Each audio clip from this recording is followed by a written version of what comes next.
Hello, it's Ruth here, and I'm here with another special effects tutorial.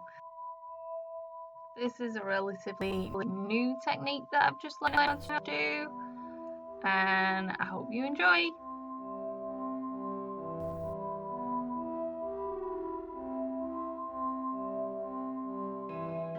So the first thing that you're going to want to do is apply that barrier cream.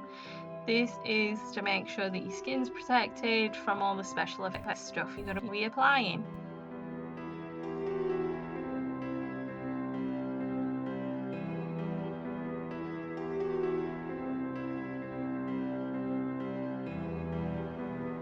The next thing that you're going to want to do is protect your eyebrows. Now I'm just using the good old glue stick technique just to flatten down those brow hairs and make sure there's a barrier against any adhesives that you might glue around there.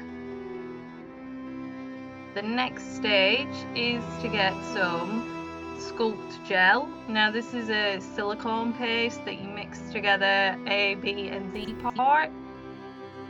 I've also added a pale skin colour to the mixture. Now you can use pack paints for making random shapes all around where you want to create this burn technique.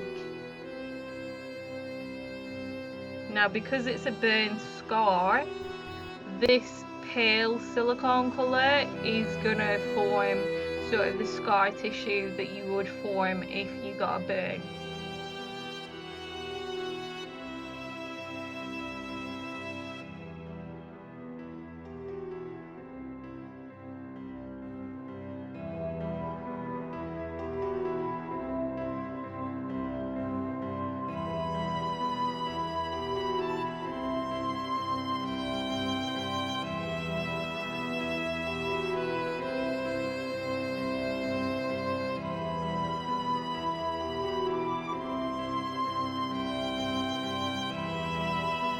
Now the next stage is again using that sculpt gel, mixing a little bit of a pinky red tone to it. Again, this could be Pax paints that you use.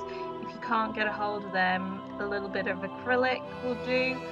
And you want to basically use this mixture to create kind of healed but still looking quite sore, sensitive scar tissue.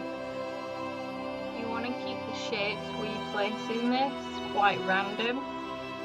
With mine, I'm kind of putting it in between the white scar tissue. Again, it's using your highlighting and shading to create depth. Now I'm taking another mixture of sculpt gel. This time it's got a little bit more red in the mixture. This is again to create further depth to the scar effects.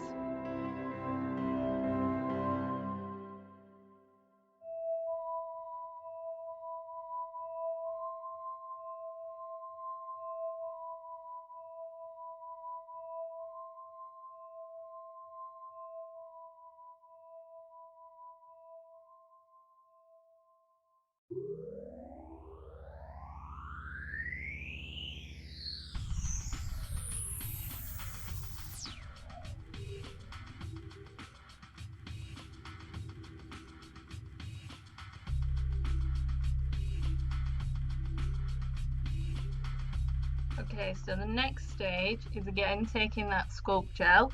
We're using a lot of it in this technique. This time it's colourless. So you're using this to coat the entire piece that you've just created. You want to make sure that it's entirely covered with the gel.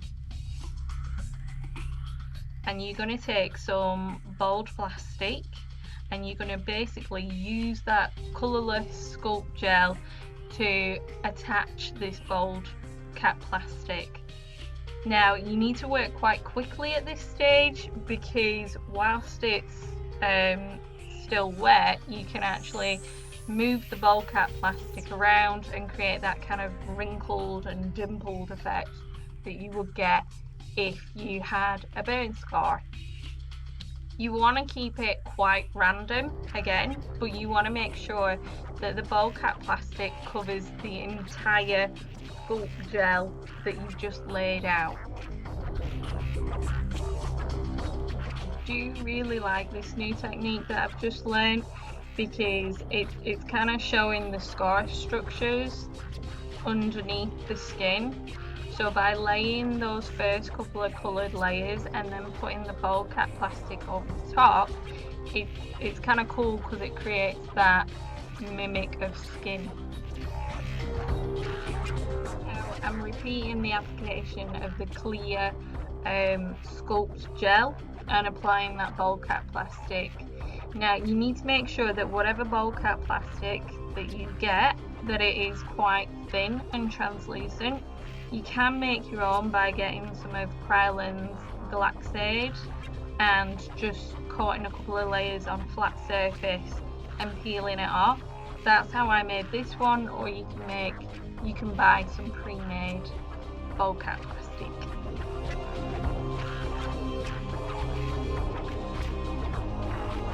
Now at this stage you don't really need to worry too much about the edges, because we're going to deal with that once we've completely covered the coloured sculpt gel.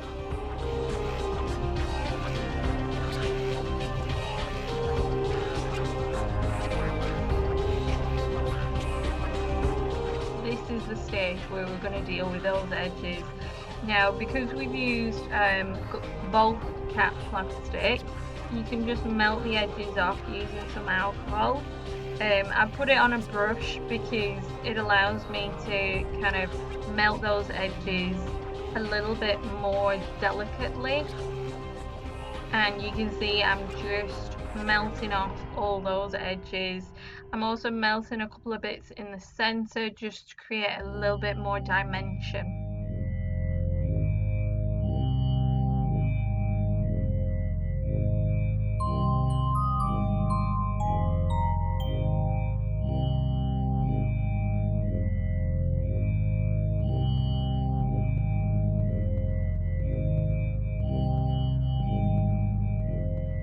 I'm kicking up the colours a little bit with the pink and the red tones in the scar tissue, using a little bit of Skin Illustrators alcohol palettes. This is, again, it's using your highlight and shading techniques to create a further illusion of depth to the piece and to create that kind of sore scar tissue effect around the edges.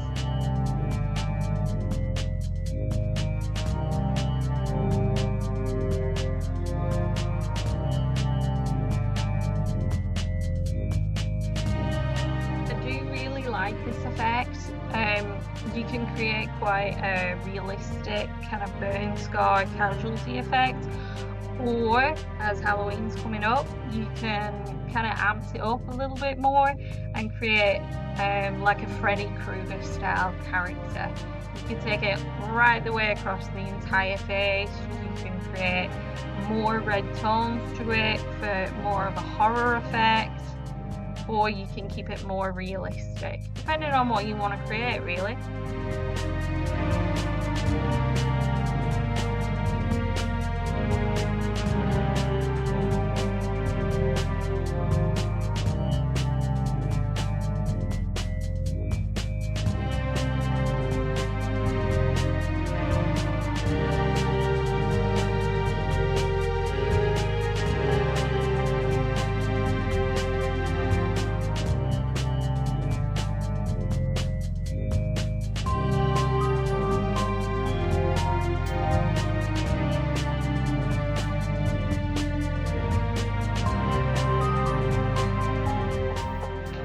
And that's the effect completed. I really hope that you enjoyed this tutorial.